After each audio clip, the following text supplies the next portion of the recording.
हमें फख्र है तुम पर जोधा, और खुशी भी है कि तुमने हमारे लिए मीना बाजार में दुकान लगाई। और सुना है कि तुम्हारे रंग पूरे मीना बाजार पे छा गए। जलाल ने तुम्हारे सारे रंग खरीद लिए, क्या ये सच है? बस आपका आशीर्वाद है अम्मी जान। वैसे शहंशाह को रंग बेचने के पीछे हमारा लक्ष्य कुछ और था। ये हमें पता नहीं था।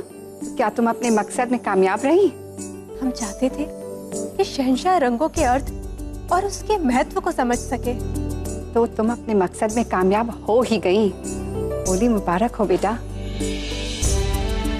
आपको पता है कि आज होली है।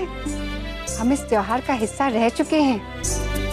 जलाल गोद में था जब हमने हिंदू राजा के यहाँ पनाह ली थी। उसी साल हिंदू रानियों के साथ होली खेली थी हमने। हम तो जानते ही नहीं थे अम्मी जान कि आपको हमारे पर्व के बारे में इतना कुछ पता है।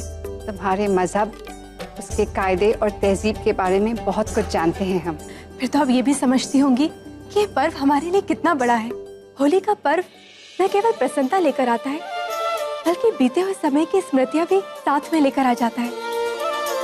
अम्मी जान, हम ना तो इस महल के नियम को तोड़ना चाहते हैं और ना ही बहुत तड़क भड़क के साथ होली खेलकर किसी को उलझन में डालना चाहते हैं।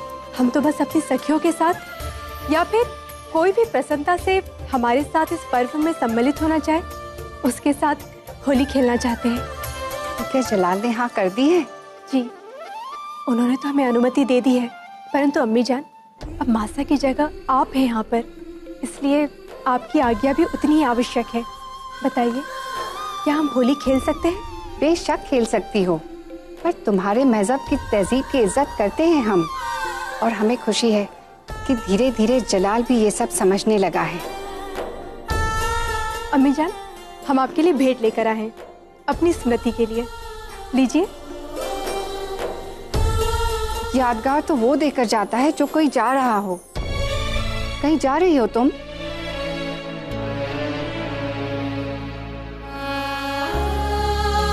अपने बच्चों को आशीष देने के लिए माता पिता को किसी भी बहाने की आवश्यकता नहीं होती है, और ना ही बड़ों को भेंट देने के लिए छोटों को किसी भी अवसर की प्रतीक्षा।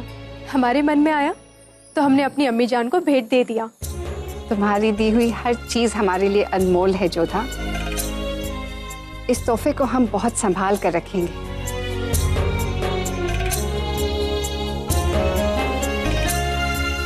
प्रणाम अम्मी जान।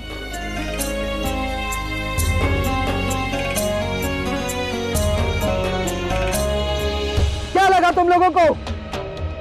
तुम्हारे मजहब की बेगम क्या महल में आ गई? तुम्हारी तकदीर और हरम के कायदे सब बदल जाएंगे। तो एक बात कान खोल के सुन लो तुम लोग यहाँ आगरा में हो और मुगल सल्तनत के लिए काम करती हो। तुम लोगों की मजहब के त्योहार और तहजीब में हमें कोई दिलचस्पी नहीं है। छुट्टी नहीं मिलेगी। तुम सब लोग वैसे ही काम करोगे जैसे अब तक करती आई हो। और आज एक बात तुम लोगों को मैं याद दिला दूं, सबको यहाँ मुगल सल्तनत में काम करने के लिए रखा गया है, त्योहार मनाने के लिए नहीं। हमारा हुक्म जो तोड़ने की कोशिश करेगा उसे क्या सजा मिलती है ये तो जानती हो तुम सब। दफा हो जाओ यहाँ से।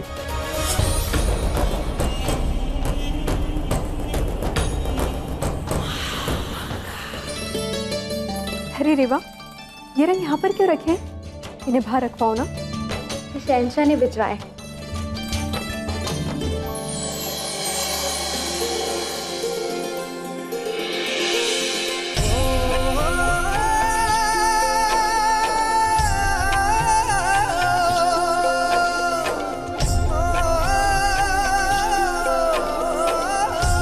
आप सबके साथ आबेर में होली खेलने में कितना आनंद आता है ना सुजामिल भाई साहब?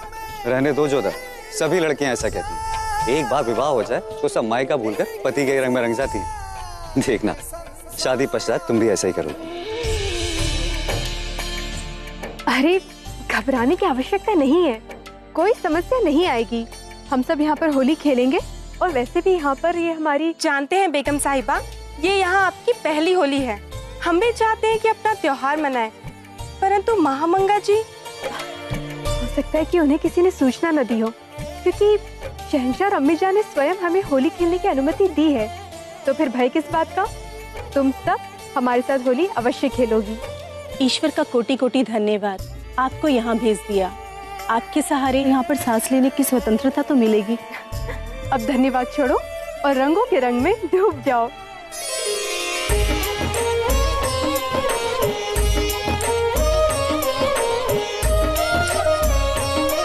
रेवा,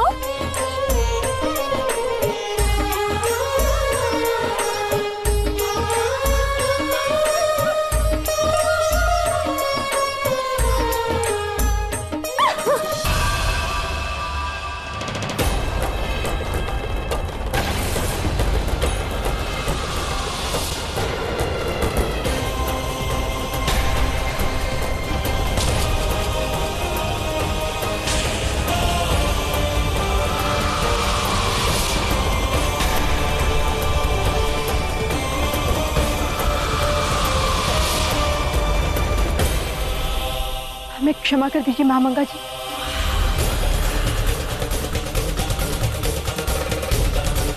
हमने जानबूझकर आपको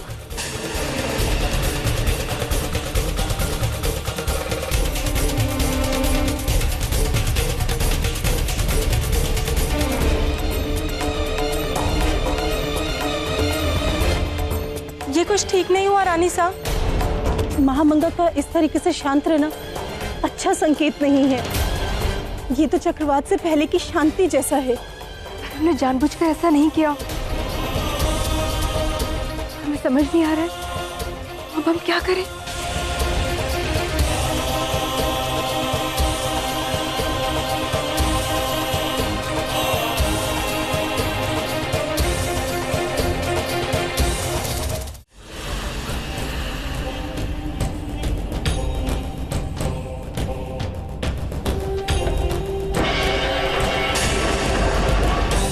ये रंग नहीं धुलेगा, ये ऐसे ही रहेगा। रेशम, शहंशाह को जाकर बताओ बेगम जोधा ने हम पर जानबूझकर होली का रंग उछाला है। जाओ। बादशाह सिर्फ सियासी ही नहीं बल्कि मजहबी और रियाया से जुड़े तमाम मामलात का जिम्मेदार होता है।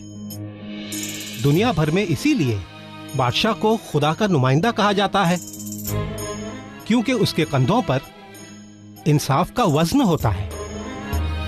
और जब कभी कोई कश्मकश हो तो मजहबी इल्म से उसे सही राह दिखाने में मददगार साबित होना है। सुभान अल्लाह, मजहब इंसान को कितना कुछ सिखाता है मौलवी साहब। ये सिर्फ एक इल्म नहीं, एक रास्ता है जिंदगी को समझने और जीने का। गुस्ताखी माफ शहंशाह, लेकिन महल में गजब हो गया।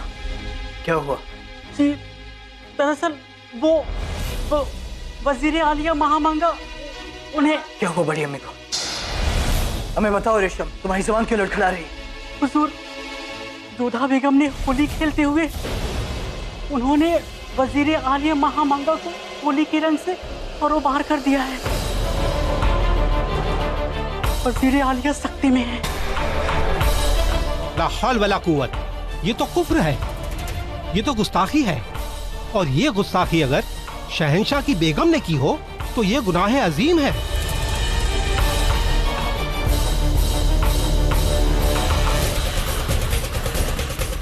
बड़ी अम्मी,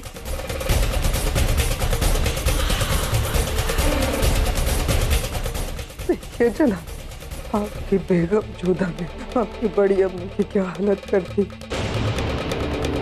शर्मिंदगी तो इतनी है कि मौलवी साहब से भी नजरें नहीं मिला सकते हो।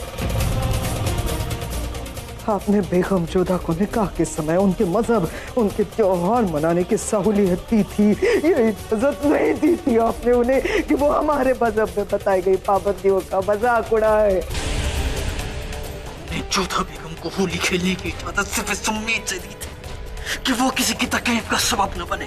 इसके लिए उन्हें होली अपने खामगाह में खेलनी चाहिए थी, महल के बगीचे में यूं रंग नहीं उछालना चाहिए था। जलाल, आदम के अब्बा जान से जुदा होने के बाद हमने रंग और हिना से तौबा कर दिया। हमारे सादगी और नेकी को तार तार कर दिया आपकी बेगम जोधा ने। शायद आपको ये हादसा लगे, हमें लगता है कि बेगम जोधा ने ये जानबूझकर इरादेदार किया है। अनजाने में हो या जानबूझकर हो, उन्होंने हमारी पाकीज़गी पर कीचड़ उछाल दिया। चला काश हमारे बस में होता तो वहीं पे खंजर भोग लेते अपने सीने में और मर जाते, लेकिन अब ये भी नहीं कर सकते क्योंकि हमने अपनी जिंदगी आपके और मुगल सल्तनत के नाम कर दी। हमारा इस पर भी कोई हक नहीं है जनाब। आपकी बेगम ने हमें जीते जी मार दिया, जीते जी मार डाला। महामंगा बजा फरमाती है शहंशाह, होली के रंगों से खेलना और इनके सफेद लिबास पर रंगों का उड़ाना बहुत बड़ा गुनाह है।